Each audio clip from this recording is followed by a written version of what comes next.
Pessoal que nos acompanha, sejam todos muito bem-vindos a mais uma edição do programa Virando Jurista. Na edição de hoje, nós vamos falar sobre a Lei 13.467 de 2017, a tão aguardada e discutida reforma trabalhista. Para conversar sobre esse assunto, a nossa convidada é a professora Ariane Joyce dos Santos. Ela que é advogada trabalhista há cerca de 15 anos, mestre em Direito do Trabalho pela PUC de São Paulo, instrutora de treinamentos e desenvolvimento profissional e gerencial, além de professora universitária, a qual tem o privilégio de ser um de seus alunos e também professora de pós-graduação. Em primeiro lugar, gostaria de agradecer a presença da senhora, professora. Para nós é motivo de grande honra e alegria. Sou eu quem agradeço. Começando então a nossa entrevista, gostaria de começar perguntando, professora, os contratos, a regra dos contratos para a reforma trabalhista, já vai estar valendo? Como é que funciona essa transição? A partir de quando a reforma entra em vigor? A reforma trabalhista ela foi aprovada em 13 de julho de 2017 e publicada em 14 de julho. Nós temos um período que chamamos de vacatio legis, que é um período em que a norma aguarda para entrar em vigência. Esse período da lei da reforma trabalhista é de 120 dias. Então, a partir do dia 11 de novembro de 2017, a lei da reforma trabalhista já passa a ter vigência. Importante dizer, João, que os contratos de trabalho em vigência, eles já têm a incidência da nova lei.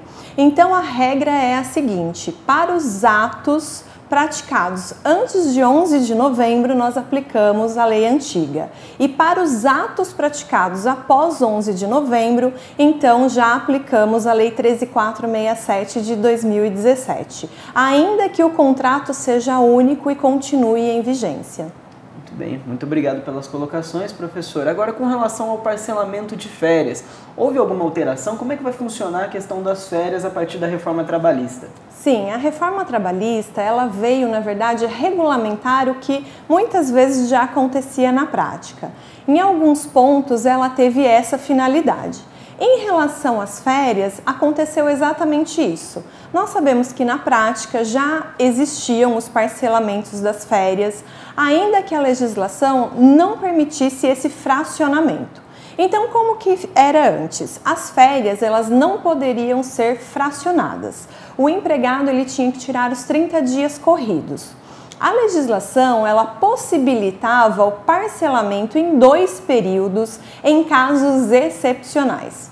Acontecia que o empregador sempre parcelava essas férias em 2 vezes e os casos excepcionais, eles ficavam como o empregador bem entendesse. Como que ficou com a reforma trabalhista? Esse parcelamento, ele pode acontecer em até 3 períodos. Sendo que um deles tem que ser de no mínimo 14 dias e os outros 2 períodos também de no mínimo 5 dias corridos cada um. Muito obrigado pelas colocações. Agora, com relação ao regime de horas, o banco parcial, ou então o regime parcial, perdão, a jornada de trabalho, o que mudou, professora? No regime parcial, nós tivemos uma alteração significativa. Na verdade, ele nem era tão comentado e agora com a reforma ele passou a ser muito mais discutido. O regime de tempo parcial, ele acontecia da seguinte maneira: o empregado poderia trabalhar até 25 horas por semana. Ele tinha, com base nessa jornada, férias proporcionais à quantidade de horas laboradas semanalmente. Então, se ele trabalhasse, por exemplo, até 5 horas por semana, ele teria direito a 8 dias de férias anualmente, podendo chegar até 25 horas, como eu disse, e as férias, então, no máximo em 18 dias anualmente.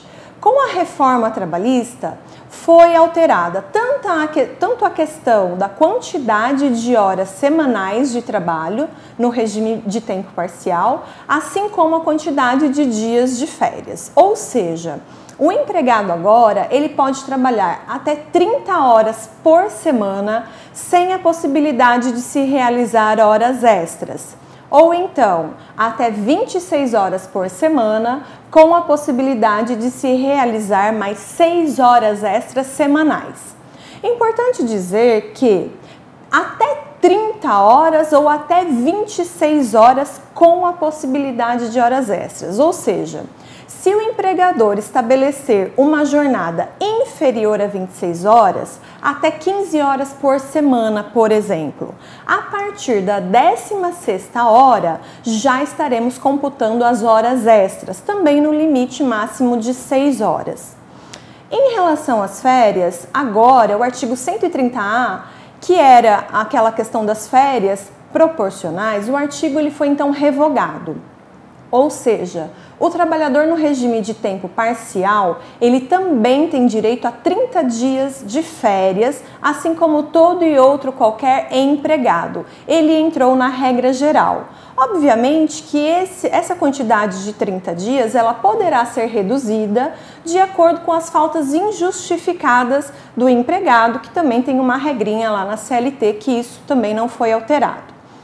Antes, o empregado não podia abonar essas férias em 1/3, ou seja, vender 1/3 das suas férias. E agora, com a reforma trabalhista, esse empregado em regime de tempo parcial, ele tem o direito de vender as suas férias em até 1/3 do período total. Pois bem, veja aí, você estudante, você trabalhador, a importância das colocações aqui feitas pela professora. Agora, outra questão também que tem se discutido muito é a questão do trabalho intermitente. O que vem a ser o trabalho intermitente? O que a reforma tem trazido a respeito? Legal. O trabalho intermitente, ele é novo no nosso ordenamento jurídico trabalhista, ou seja, não existia antes. A reforma trabalhista, ela tentou fazer com que os chamados bicos, aqueles trabalhos eventuais, fossem de certa forma formalizados. Ou seja, a reforma trabalhista está possibilitando que um empregado trabalhe eventualmente, porém com registro em carteira, ou seja, a carteira assinada. No trabalho intermitente, com a reforma, o empregado, então, ele ficará em casa aguardando o chamado do seu empregador, e o empregador ele tem que fazer essa convocação com 3 dias de antecedência.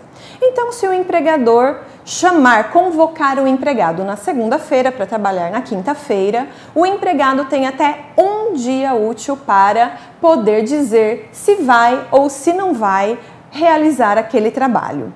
O que temos de importante com a reforma trabalhista é que, se o empregado silenciar, ou seja, se ele não responder nem que sim, nem que não, então estará aceita uma espécie de recusa. E isso pode ser um pouco confuso, porque ele é um empregado registrado subordinado.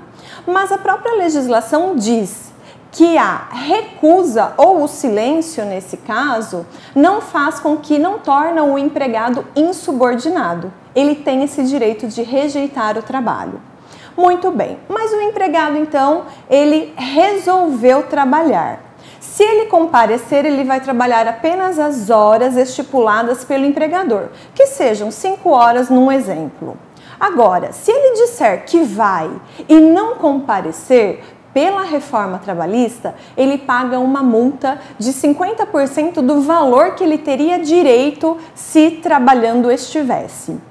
O que é muito importante dizer também, João, é que o empregador com a reforma trabalhista também pode pagar a mesma multa ao empregado caso ele chegue lá e não tenha o trabalho para ele realizar. Agora, tudo isso que eu estou dizendo pode ainda sofrer uma alteração com uma medida provisória que está prestes a ser aprovada, essa é a promessa, aprovada pelo governo. E se isso acontecer, pelo texto que já temos lido algumas coisas, pode ser que no trabalho intermitente ainda tenhamos algumas alterações, mesmo antes da vigência da nova lei. Muito bem. Continuando então a nossa entrevista, gostaria de perguntar para a professora Ariane se houve a legalização do trabalho remoto. Sim, houve a legalização, o trabalho remoto, também chamado de teletrabalho ou trabalho home office. Ele consiste no trabalho do empregado em sua própria residência e isso sempre existiu. Na verdade, a reforma trabalhista ela veio regulamentar essa questão. É importante frisar que o trabalho em casa pode ser exercido tanto por uma pessoa em regime seletista quanto por um autônomo. E por que isso é importante? Porque a CLT ela regulamentou o trabalho em regime seletista, no regime do empregado com vínculo empregatício. Então, a partir de agora, de 11 de novembro, o empregador poderá, inclusive, mandar os seus empregados trabalharem em casa. Essa regulamentação ela veio importante principalmente para dizer que o empregador tem que realizar os reembolsos de tudo que o empregado tiver enquanto gastos na sua residência com o trabalho. Agora também muito tem se discutido com relação à negociação sindical e a contribuição sindical, aliás, e a negociação coletiva. O que mudou? O que a reforma traz de novidade quanto a isso? A reforma trouxe várias alterações em relação ao direito coletivo do trabalho. O que mais tem sido falado é em relação à contribuição sindical, que era obrigatória e agora passa a ser facultativa. Ou seja, não significa que a contribuição sindical ela acabou, ela continua, mas o empregado, para contribuir, tanto o empregado quanto o empregador, ele precisa de uma autorização, o empregador precisa de uma autorização para descontar esse valor da folha de pagamento do seu colaborador. Importante também falar um pouquinho sobre a atuação sindical. A atuação sindical ela não muda. O sindicato ele tem a representação da categoria profissional por força do artigo 8º da Constituição Federal. Ou seja, em relação às negociações coletivas, o sindicato ele continuará firmando acordos e convenções coletivas de trabalho. E tudo que ele estabelecer valerá para toda a categoria, independentemente do pagamento da contribuição sindical, que, como eu disse, passou a ser facultativa. É lógico que o sindicato também ele tem outras formas de financiamento, como, por exemplo, a contribuição assistencial ou a taxa para negociação.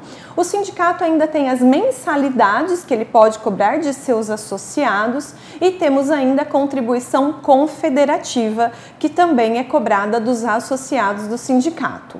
Em relação às negociações coletivas, o sindicato ele passa a ter um papel ainda mais importante com a reforma, porque ele pode negociar acima da lei, ou seja, ele pode negociar questões acima da própria CLT. O artigo 611-A, ele trouxe várias matérias em que o sindicato pode negociar. E o 611-B diz aquelas que ele não pode negociar. As matérias que não podem ser negociadas, basicamente, dizem respeito àquilo que está na Constituição Federal como garantia mínima de direitos para os trabalhadores. Muito bem, gente. Agora, com relação ao período de deslocamento, aquele tempo que você leva da sua casa até o seu trabalho. Houve alguma mudança com relação a isso, professor? Houve sim. As horas de trajeto, também chamadas de horas in itinere, elas aconteciam de que forma com a legislação antiga, já chamando assim, né? O empregador, ele tinha que computar esse trajeto toda vez que o empregado se utilizasse de transporte fornecido pela empresa para chegar a esse local de trabalho de difícil acesso e não servido por transporte público regular. A súmula 6 do TST ainda previa uma possibilidade de pagamento dessas horas de trajeto toda vez que o horário do transporte coletivo fosse incompatível com o horário de chegada do empregado lá no seu local de trabalho. Isso tanto para a ida quanto para o retorno. Ou seja, se o empregado tivesse uma jornada normal de 8 horas e gastasse mais 2 horas para ir e 2 horas para voltar, preenchendo todos esses requisitos, o empregador era obrigado a pagar horas extras com base nas horas de trajeto.